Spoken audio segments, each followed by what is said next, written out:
Sabe aquela reação que a gente tem que o coração dispara com um barulho do nada? Ou então quando a boca enche de água só de imaginar uma comida favorita?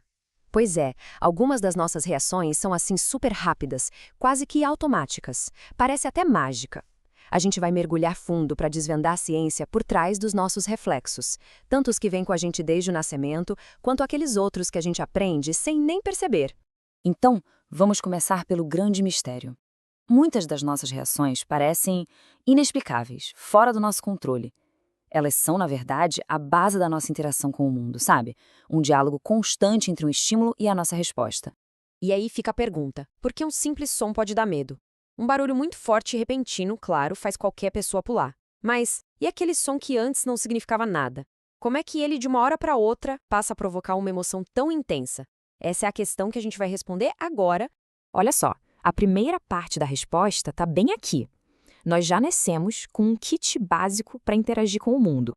Um bebê, por exemplo, ele não precisa que ninguém ensine a mamar. É um reflexo inato, uma programação essencial para a sobrevivência, que já vem, digamos, de fábrica. E isso nos leva a uma distinção que é super importante. Existem basicamente dois tipos de reflexos. O incondicionado, que é esse do bebê, faz parte da história da nossa espécie. Já o condicionado, esse é aprendido, ele faz parte da história de cada um. É a diferença entre salivar porque tem comida na boca e salivar só de ouvir o barulho da embalagem do salgadinho abrindo. Tá, mas como foi que descobriram que a gente podia aprender reflexos? Bem, essa história nos leva para um laboratório com os cães bem fofos e um cientista que era muito, mas muito observador. O nome dele era Ivan Pavlov. Ele estava estudando a digestão dos cães. Um trabalho super sério que, aliás, rendeu a ele um prêmio Nobel. Mas, no meio disso tudo, ele percebeu uma coisa bem curiosa.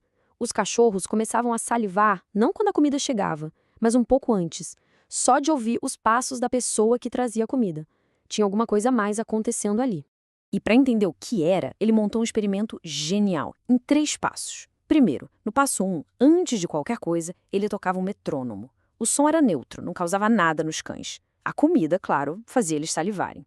Aí, no passo 2, durante o condicionamento, ele tocava um metrônomo toda vez que apresentava a comida. Várias e várias vezes. E o resultado?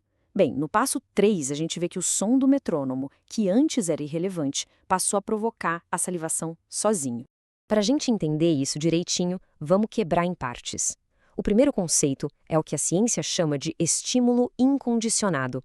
É bem simples. É qualquer coisa que provoca uma reação natural sem precisar aprender nada para isso. No experimento do Pavlov, o exemplo perfeito é a própria comida. E, logicamente, a reação natural a esse estímulo é a resposta incondicionada, ou seja, a salivação que acontecia por causa da comida. É uma resposta biológica, automática, sem mistério. Agora a coisa fica interessante. Chegamos no estímulo condicionado. É aqui que a mágica do aprendizado acontece. O som do metrônomo era completamente neutro, mas depois de ser apresentado junto com a comida várias vezes, ele ganhou um significado totalmente novo para os cães. E para fechar esse ciclo, temos a resposta condicionada. Veja bem, a resposta em si é a mesma, a salivação. Só que agora ela é disparada por um gatilho que foi aprendido, o som. O cachorro, na prática, aprendeu a associar que aquele som significava que a comida estava chegando. Tudo bem, salivar é uma coisa, mas e as emoções? Emoções mais fortes, mais complexas, como o medo.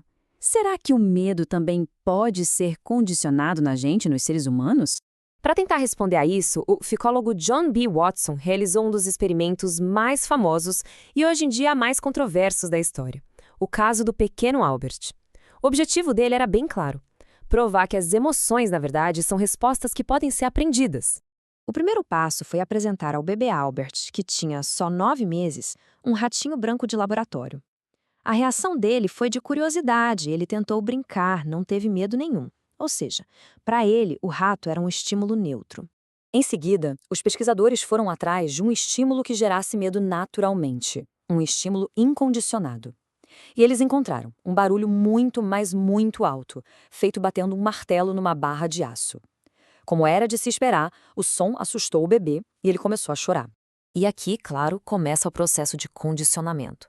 Toda vez que o pequeno Albert ia tocar no rato, os pesquisadores faziam aquele barulho assustador bem atrás dele.